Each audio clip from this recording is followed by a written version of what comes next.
Welcome to the Disruptance Podcast.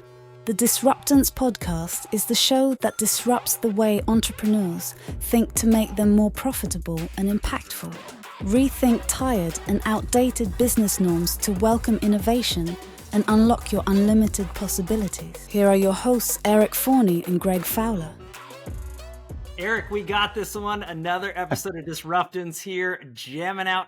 I can't wait because diving into this particular question, I think a lot of people are going to be curious as to where your mind goes, as always. So to start with it, we're really looking at it from a perspective. I got inspiration from a famous TV show on the Discovery Channel, aka Discovery Plus, for anybody who is a Discovery fan. And the show is called Undercover Billionaire. And really breaking it down from this, like, well, Eric, have you seen the show? Have you watched the show? No, I haven't. I have not. I just assumed that that's the show that billionaires like you watch. I have not seen it yet. Yes. Well, of course. No, it might be Undercover Boss. A lot of people are familiar with that one. So different show. I think it's on the same network, but Undercover Boss. This one's a little bit different. Not into the standpoint where on Undercover Boss, they put on these silly wigs and mustaches, and they go into the organization and they try to find things that are wrong, and reward wonderful employees, and kind of shape up their company. This is a little bit different. So the premise to Undercover Billionaire and why this matters, Eric, is I'm going to ask your perspective as to what you would do if you were on the Discovery Channel and you were picked up and dropped into this exact scenario. I would be David Attenborough. That's who I would want to be. I would want to be David Attenborough. Okay, that's it. That's all we need to do. Shut the podcast down, Greg. We're done. That's it. The answer is David Attenborough. I would want to be planet Earth with that like old man, raspy English voice and friends with all animals. There you go. Well, who wouldn't want to be in that scenario, Eric? Come on, that's it. It's perfect. But so here's the rules. All right. So this will apply the same way that it goes to Undercover Billionaire. So what happens is essentially you have 90 days from scratch to be picked up and dropped into a completely different market. You cannot use your name or your brand. Right. So that you can't use, back that sort of thing. Obviously, all your knowledge, your wherewithal, your work ethic, anything that you have in your mind, you can use. But there's a little bit of handicapping going on here, too. And then that's good, because if I had to use my body, it would not go well, Greg. So I'm glad I can still use my mind. That's good news. It's great news. The biggest asset right there, my friend. Always. That's all I got. Frankly, that's it. So with that, and you have $100 in your pocket to start. So you got 90 days, $100 in your pocket to build from scratch $1 million business. So that's the premise of the show, Undercover Billionaire. What would Eric Forney do? So if you're putting that exact same restrictive 90 days, $100 in your pocket, can't use your brand or anything that you've built already to create a business that is 7 figures in 90 days, what would that look like? Where'd your mind go? Same business, I assume. And I mean, the same industry and all, I assume. Honestly, you could do anything, but take it where you want to take it. My mother told me that as a child, and I realized as an adult that I cannot do everything. Now, Greg, do I have to get to $1 million within the first 90 days? Yes. Oh, yeah. Okay, so I have to have earned $1 million in the first 90 days. Okay. Or the value, how the business evaluation works on the show is that the company that they build is valued at. Okay. So they don't necessarily have to have cash in hand. Let's make $1 billion. That's cheating. Let's make $1 million at least. Okay. I love it. So I like this exercise, for a couple of reasons. One, it's kind of this forcing function of changing the frame. Right. And so let me just teach first for fun. When you think about coaching, teaching, and like sales management, oftentimes what can be most effective is you like change the frame to change the problem. And so we've got 90 days to change the frame and to solve a problem that otherwise, the reality is otherwise people work on this like default autopilot mode. And so in thinking through this, I've got 90 days, which means I'm thinking through this of I'm going to run out of cash because I'm out of cash, right? So, what I would have to do first is build a plan around what the strategy will look like and then what my days have to look like. I have to build a plan for how I make money and how I avoid losing money. Because if I'm going to starve with no money, I need a plan to generate it and a plan to avoid losing it at a certain point in time. So, okay, so let's think through all the ways that I'm going to attack this. First, I'm going to go with focus. So the focus has to be the only thing that I can do is generate revenue and meet with individuals or businesses that generate revenue. Everything else is everything else, and it doesn't earn any access to my time after probably the first week. Okay. So week one, I could go in and I could probably like set up my, Google account, try to generate any external online presence, anything that works while I'm asleep, that's generating either brand awareness or lead generation on my behalf. I would set that up. So first thing that's going to come to mind is I'm going to Google. I'm probably going to Facebook. I'm going to create those things. I don't have any money, so I'm not going to waste any money on a website because websites are a waste of money. And if I had more than $100, they're still a waste of money. They're a waste of money because they can't compete in the SEO space with companies where money is no object. So I'm only going to go places I can for free. Well said. And so I've got my online presence. I'm then going to take every single email, text message, or phone call, and I'm going to document it all. Okay. Because my time is of critical importance. So I've got to document everything that I do so that I can replicate it to save time. I'm not going to send one-off emails. I'm going to send the same email to several people instead of creating it new every time. I'm going to create it once and then I'm going to deploy it every time. Beautiful. Okay, so I'm building this like infrastructure of systemization that I can then allow me to focus on just generating revenue. But remember, I got 90 days, and in our business, it takes like 30 to close.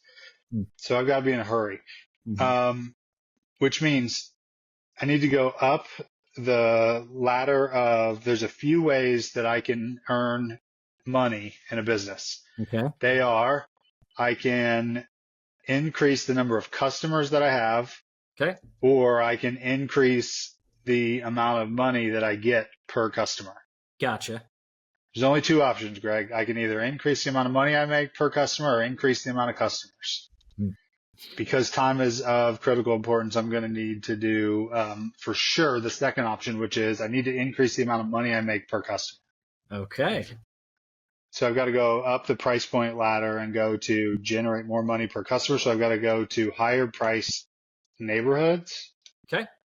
And I've got to explore what options I have on increasing my rate per services. Okay. By targeting a customer who has the ability and the willingness to pay a premium for a service. Got it. So I'm going to go to luxury neighborhoods with a higher than market rate commission. I'm going to network and target high net worth individuals, which means I'm going to strategically pick the various ways that I prospect those people. So I've got what amounts to be, I talk to them, software or technology talks to them, or someone else does. Got it.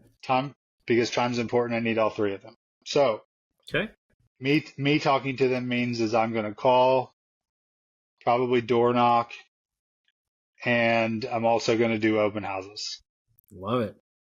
Because I need to do the things I can do in order to get face-to-face with networking. Then I'm going to call my allied resources or those who also are networking with high net worth individuals. So wealth advisors, attorneys, estate planners, probably like nursing homes and assisted living facilities so that I can get partnered with people who also are willing to invest money in the health of someone that's important to them. They'll pay premium because no one goes to an assisted living because it's affordable. So that customer is likely to be able to pay me what I need in order to get there. Smart. So then first thing I do in the morning is I'm going to wake up and get face to face with as many of those individuals as possible. Okay. And then I need to win on some of it as my own, like some of the business I generate in hand-to-hand combat, face-to-face, voice-to-voice. Some I need to generate referrals from the one or two clients that I pick up business from. And then I need to also pick up referral business from the allied advocate resources that I make in that space.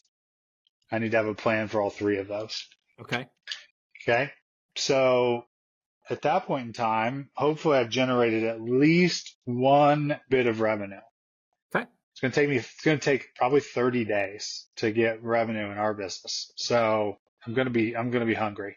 I'm going to probably need to at least I'm going to probably need to use more than my brain to survive because I need to make it past the 30 days. But, so I'm going higher net worth. Yep. I'm going to get through those individuals and then it becomes a filtering mechanism where I'm filtering out anyone who can't and won't make a buying decision or a selling decision within that 60-day time frame. Ooh, good call. Because I need 60 days knowing that I have to generate some revenue from them within 90. Mm-hmm. So I'm going to do as many of them as possible on Zoom because time is of most important to me. Okay. So if any consultations or contracts I can convert digitally saves me more time. There's no way I'm going to spend any time driving if I don't have to. Got it. The good news is what's interesting about this is I could change all the things that I say and change the way that I do business. If that was my objective, is I had to make the money in 90 days. Mm-hmm. As I'm thinking through this, what I realize is there really is not a good excuse for anyone to not be having the success that they want right now. Because quite literally, it's changing the frame of thought process. I would use Keller Williams' Command CRM because it's free and it's totally it will do everything that I need it to do in order to run this specific business. I don't need it to be complicated. I actually will be more successful the more simple that the approach. Eric, I want to stop you into that standpoint though, because you mentioned Keller Williams, and I'd be remiss if I didn't step into for you if you were starting off into the 90-day standpoint. Let's just say that you're still licensed, right? But to align yourself with a group of individuals, where would you go? Who would you align yourself with in this initiative in the 90-day cycle for you to make that 7 figures? I hate to say this, but I don't think it matters. Okay. So, but I wanted to ask what your thoughts were. I knew you were going to tell me. I might not be supposed to say that, but the reality is I don't think it matters. And I say it doesn't matter because the success or the failure is not going to be dependent. Sorry, the success will not be dependent on that company. It's possible that the failure could, if I went to a place where it was too restrictive on the ability to keep a specific amount of my own income. Gotcha. So I've only got 90 days. Now, if you were asking me if I were to start over to be a real estate agent today and build the same business, would I be with Keller Williams? Of course, absolutely. Okay. However, for this, it's 90 days. I gotta die or live in 90 days. Love it. So the affiliation has nothing to do with that at this point. I'm still responsible to survive one way or the other. I'm gonna once I get some revenue, or maybe slightly before, I'm going to begin to I'm going to hire leverage based on performance compensation. Okay. So I'm not gonna hire someone. I'm not gonna pay them a fixed rate because I can't afford to pay the money. Or I don't have the money. So I'm only going to pay them when we sell something. So they're going to have some vested interest in the success of the company, which means what they have to ensure that I do is not anything that doesn't generate revenue. The only thing I can do is generate revenue, and they can do the things that do not directly generate revenue so that I allocate all my time for revenue generating activities only. Okay. So, I've got to allocate the limited amount of resources for the highest return Mm-hmm. and ensure that my focus is exclusively on that. From there, if I could get what amounts to be, I would need roughly 30 million, 35 million in 90 days to generate roughly $1 million. Okay. So I've got to find 35 buyers or sellers for $35 million units in 90 days to survive. So this begs the question, though, in addition to, because you and I both know, if you go into Beverly Hills, that could be one property. There's 20, 30, 40, 80, $100 million properties. Yeah. So, and vice versa. I mean, there are markets where they're nowhere near that per transaction. So I guess that's where would you put yourself in a neutral zone? Where would you say would be a fair geographic place to put you? It certainly wouldn't be in Indiana, but I was going to go through this as if it was. So, but it would make life so much easier to not be here. I certainly wouldn't want to go to a lower price point. I've got to go somewhere where there's a higher price point. And, from a statistics standpoint, I'm best off to be in a California market if that's the case. Okay. It's possible that in DC would be an option. But if you gave me, now that you mentioned it, like if you gave me the ability to go nationally anywhere, yeah, well, then what I would actually look at is, what's the market with the highest price and the lowest days on market. Ooh. So there's some sweet spot between days on market price and then total number of units that turn over in that price point, because what I'm looking for is the velocity. So how fast can I sell my product? How many people can I sell my product to in the market? And then is that the outlier or the average? Because if it's the average, then I know, roughly what I'm looking for is anyone who owns a home who's exhibited some behavior or some life event that might cause them to need to sell. And the shorter the days on market, the faster I can sell the product. So the higher the probability I get paid.